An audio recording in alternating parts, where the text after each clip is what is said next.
আমাদের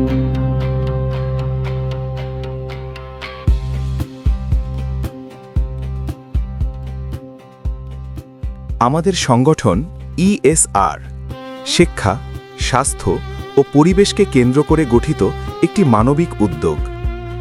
আমরা অসহায় ও সুবিধাবঞ্চিত শিশুদের পাশে দাঁড়াই, তাদের জন্য একটি সুন্দর ও নিরাপদ ভবিষ্যৎ গড়ে তুলতে সাহায্য করে থাকি। আমরা বিশ্বাস করি শিক্ষা একটি শিশুর জীবনের ভিত্তি, সুস্বাস্থ্য তার শক্তি, আর একটি পরিচ্ছন্ন পরিবেশ তার বিকাশের পথ তৈরি করে।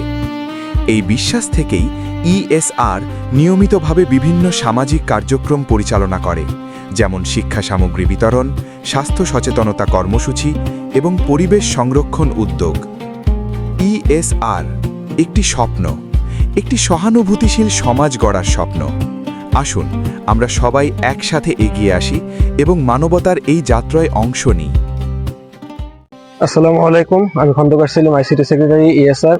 আমাদের ESR পক্ষ থেকে এতিম বাচ্চাদের নিয়ে প্রতি বছর রমজান মাসে ইফতার মাহফিল আয়োজন করে থাকি। তো তাই ধারাবাহিকতায় আজকে আমরা চকপাড়া খানবাই সালাফিয়া মাদ্রাসা এতিমখানায় আমাদের আয়োজন করতে যাচ্ছি।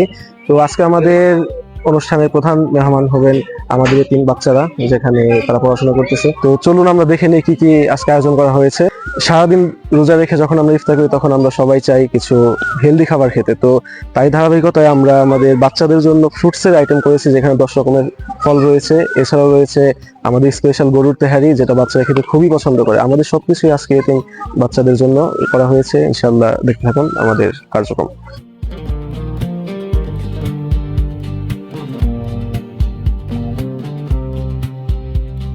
আলহামদুলিল্লাহ, মহান রবের অশেষ রহমতে আমরা ESR পরিবারের পক্ষ থেকে আমাদের মানবিক কার্যক্রম এগিয়ে নিয়ে যাচ্ছি।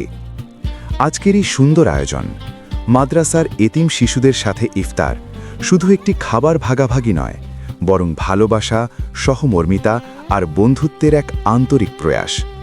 আমরা চেষ্টা করেছি তাদের মুখে একটু হাসি ফোটাতে, তাদের হৃদয়ে আপনজন হওয়ার অনুভূতি জাগাতে। তাদের জীবনের পথচলায় একজন সহযাত্রী হিসেবে পাশে দাঁড়ানোই আমাদের লক্ষ্য। সমাজের অসহায় ও সুবিধাবঞ্চিত মানুষের পাশে দাঁড়ানোর এই বার্তা নিয়েই আজকের ESR-এর ইফতার মাহফিল, একটি ছোট উদ্যোগ। দোয়া করবেন যেন আমরা এই মানবিক কাজগুলো আরও বড় পরিসরে চালিয়ে যেতে পারি। রমজানের আমল, অর্থাৎ পুরো 11 মাসের যে আমল মানুষগুলি করে তারা প্রত্যেকে নিজের জন্য করে, কিন্তু এই সিয়ামটাও একমাত্র আল্লাহ সুবহানাহু ওয়া তাআলার জন্য। এই জন্য আল্লাহ সুবহানাহু ওয়া তাআলা নিজে বলেন যে তো রোজাটা আমার জন্য, আর এর সব আমি আল্লাহ সুবহানাহু ওয়া তাআলা নিজে দিয়ে থাকি।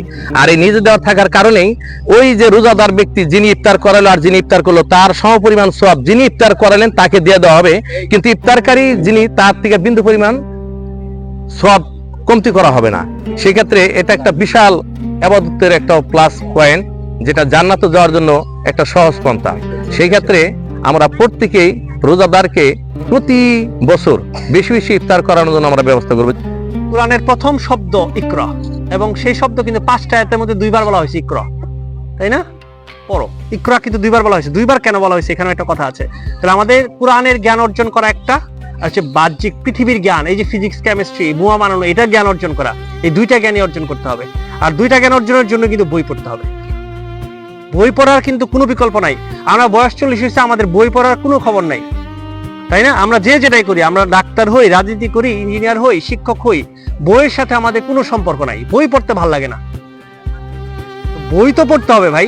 আপনার কোরআনের জ্ঞান অর্জন করতে হবে, হাদিসের জ্ঞান অর্জন করতে হবে, আপনার ফিলোসফাররা কি বলছে সেটাও জানতে হবে। সো আমি ESR-এর সদস্যবৃন্দদেরকে, সম্মানিত সদস্যদেরকে আহ্বান জানাই যে আপনারা বই পড়েন, বেশি বেশি বই পড়েন এবং জ্ঞান অর্জন করেন। জ্ঞান অর্জনের বিকল্প নাই, না হলে আপনি বায়াসড হবেনই। আপনি কোনো একটা দিকে ঝুঁকে যাবেনই, কাত হয়ে যাবেন। আমরা বলতেছি যে আমরা নিরপেক্ষ, সমাজে আমরা নড়াচড়া করি না কোনো দিকে, আমরা নিরপেক্ষ থাকবো মানদণ্ডে। এটা আমরা থাকতে পারবো না যদি আমাদের জ্ঞান না থাকে, তাহলে আমরা বায়াসড হয়ে যাবো। তাহলে আমাদের জ্ঞান অর্জন করতে হবে, আমাদের ক্রসিং করতে হবে অনেক।